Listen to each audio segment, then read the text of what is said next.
Hello and welcome back to my channel, the US History Through Dutch Eyes. My name is Joanne and I am a Dutch citizen. And I often wonder, why is there such a big gap between the understanding of Europe and the United States? What is missing in either the US education, history education, or the Europe history education? And to find this out, I'm gonna dive into the American history and react to it, because then I know what did we in Europe do and what is going on in the United States. And in the previous video, I reacted to a documentary about the pre-Columbus America, that it was discovered not by Columbus but by the Vikings, and that unfortunately, due to copyright claims, I could not do a part 2. I've got a one right here. So there were copyright issues, and so I've decided not to continue with part 2 and to move on to a new video that I saw. And today I'm going to react to the first colonies of America.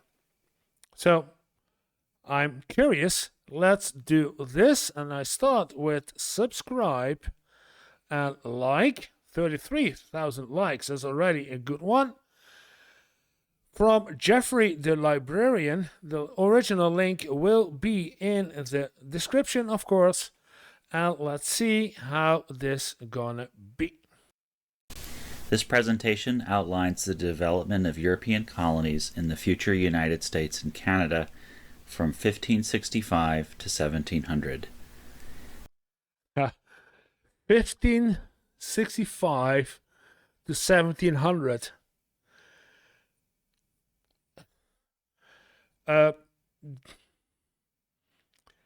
America is still young. 1565 to 1700. Let's see. Spain has been colonizing the Caribbean, Mexico, Central America, and Latin America since 1492. Colonization north of Mexico in what is now the United States and Canada began 73 years later. Let's zoom into the future United States and Canada. The Native American language and cultural groups along the Atlantic Ocean from north to south are Algonquin, which includes many nations that extend from Maine and northeastern Canada down the coast to the Carolinas. He said language or Native Americans? There is a lot of noise in the background.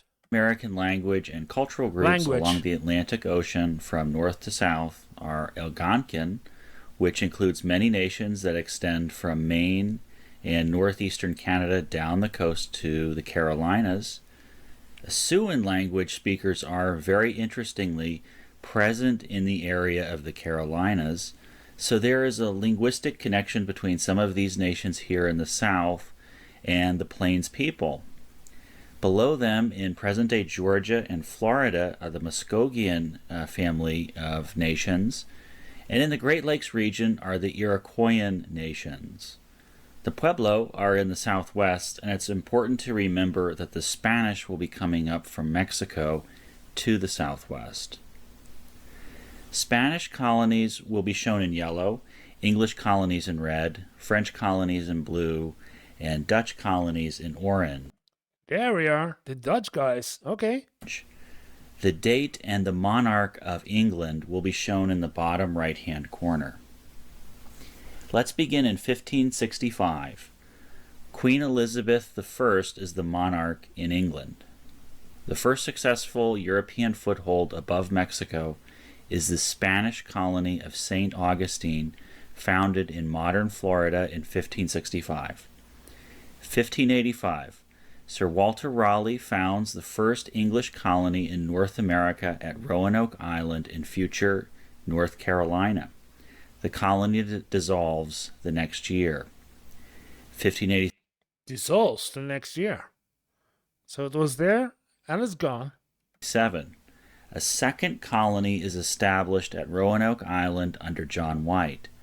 The first English child born in North America is Virginia Dare. We will zoom out for a critical world event that affects North America's colonies. In 1588, the Spanish Armada, dispatched from Spain for the purpose of invading England, is largely destroyed by a combination of the English fleet and harsh weather.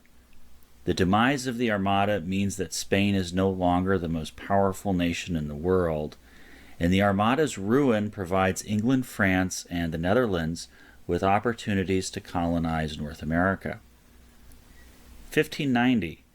John White of Roanoke Colony returns to the colony from England with fresh supplies. However, he finds the colony totally abandoned with only the word Croatoan scrawled on wood, a reference to a local native tribe. We will move back into North America and move into a new century. In 1606, King James I, the same King James who authorized the English Bible bearing his patronage, granted a charter to the Virginia Company and the Plymouth Company to establish English colonies in North America. In December of 1606, What is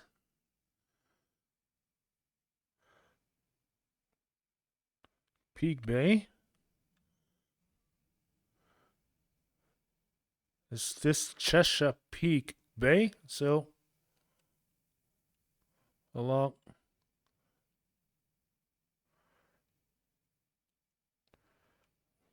Okay. Back. the same King James who authorized the English Bible bearing his patronage granted a charter to the Virginia Company and the Plymouth Company to establish English colonies in North America.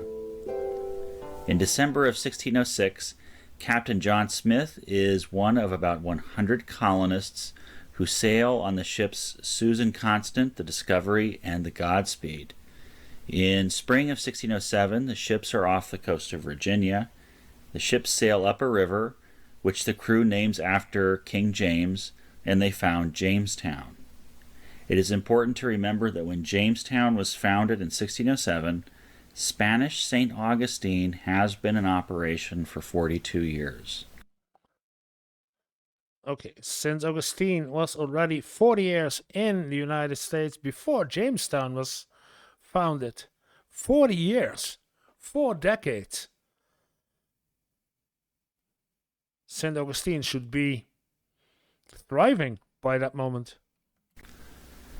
A second English colony set out for North America in 1607 from the Plymouth Company. This second venture landed much farther north in modern-day Maine, at the mouth of the Kennebec River at Sagadahoc. This far north colony does not last, and the settlers return to England. Samuel de Champlain of France has a fort erected at Quebec the next year, 1608. In 1609, yet another European power is now in play in North America. The Dutch are on the stage in future New York State. Henry Hudson explores the river that bears his name. In the same region, the French... Wait, the Hudson River? Is from the Dutch?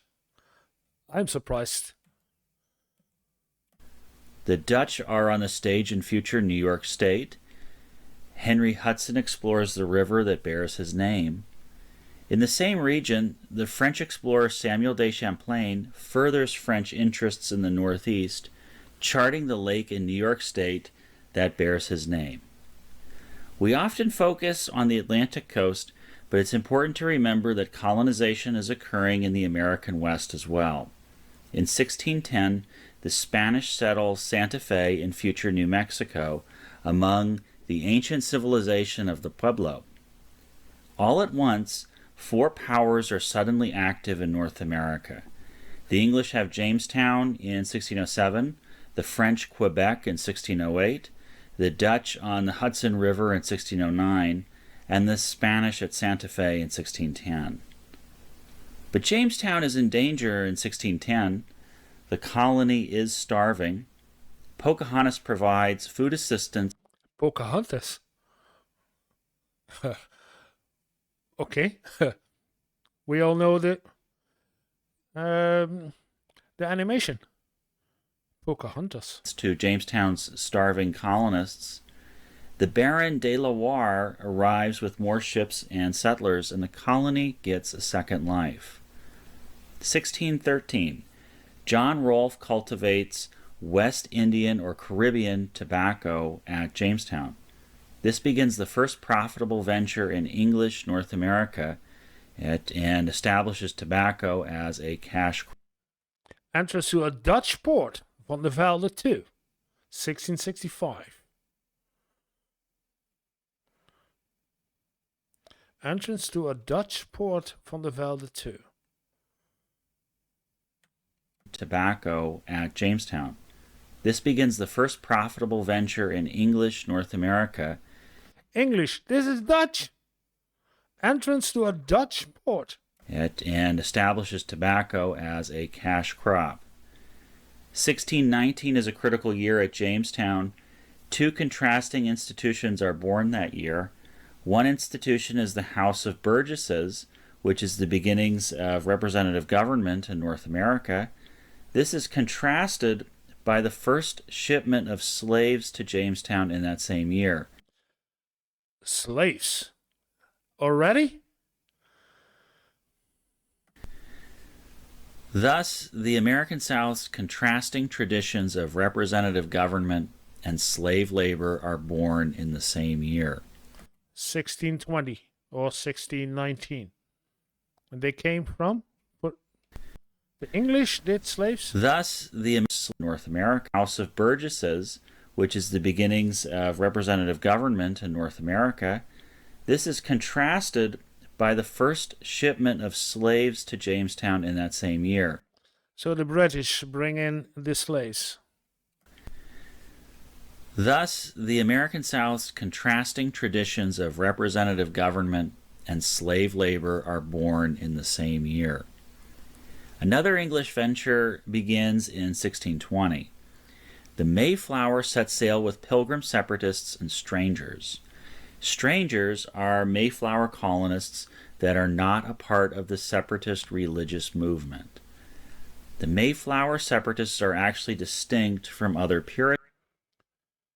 English Christianity, 17th century spectrum, Church of England, Separatist, Puritan, Anglican, and Catholic.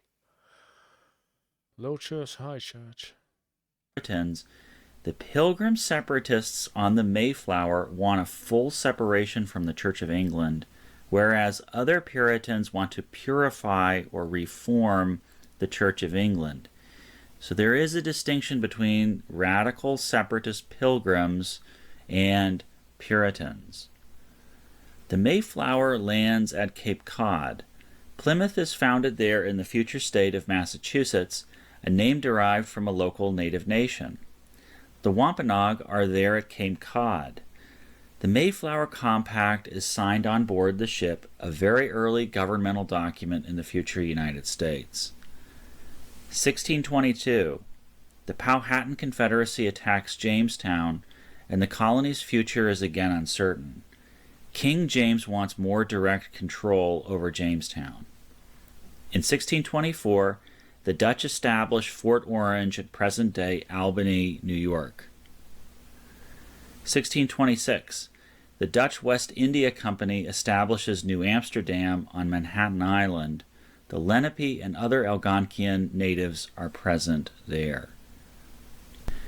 1630. King Charles I grants John Winthrop a charter for the Massachusetts Bay Colony. 1,000 Puritans, including women and children, sail for Massachusetts. Boston is founded. This settlement is much larger than other English settlements thus far. Because Massachusetts Bay Colony brings significant numbers of women and children, Boston and the surrounding area will have explosive growth rates. The Van Moerkerken family, it's English, but The name Van Moerkerken is clearly Dutch. The Van Moerkerken family by Borch. Van Moerkerken is Dutch. Children, Boston and the surrounding area will have explosive growth rates. In 1634, Lord Baltimore establishes St. Mary's in Maryland, the first English Catholic community in the Americas. Lord Baltimore argues for the free exercise of religion for both Protestants and Catholics. 1635, the Puritans established the Boston Latin School, the oldest public school still in use in the United States. A critical element that the Massachusetts Bay Colony brings to America is an expectation that all members of society, both boys and girls, are expected to read the Bible. Harvard is founded the next year in 1636, just 6 years after the Massachusetts Bay settlers first arrived. Oh, did they say Harvard? The Bible. Harvard is founded the next year in 1636, just 6 years after the Massachusetts Bay settlers first arrived. Puritan New England will be among the most literate societies on the planet in the 17th century. Also in 1636, the scholar Roger Williams founds Providence in Rhode Island. Williams becomes fluent in Algonquian while living among the Narragansett natives there. 1637 is a tragic year for the Pequot people. New Englanders massacre the Pequot at Fort Mystic in Connecticut. Concurrently in Boston, Anne Hutchinson gains fame as a reformer who questions the power of clergy in her Puritan. Again, a Dutch name, Van der Neer, 1660, the reader. Oh. Community. She and her followers leave Boston for Rhode Island in 1638. Anne is very popular, and many Puritan men held her opinion in high regard and listened to her opinions. A common theme in New England settlement is that excommunicants will bring followers to a new area and found a new community. New Haven, Connecticut is founded the same year. Also in 1638, Swedish colonists found Fort Christina. Swedish? Fort Christina, the Swedes. Near modern-day Wilmington, Delaware. In 1642, back across the Atlantic, England falls into civil war between Parliament and the Crown. The English colonies developed more autonomy due to the disorder in England. Also in 1642, a French mission is founded at Montreal. 1647, Massachusetts Bay Colony passes the first compulsory education law in the future United States, and Puritan literacy is essentially universal among both boys and girls. In 1649, King Charles I is assassinated, and Parliament's victory over the Crown will result in an England that has no king for 11 years.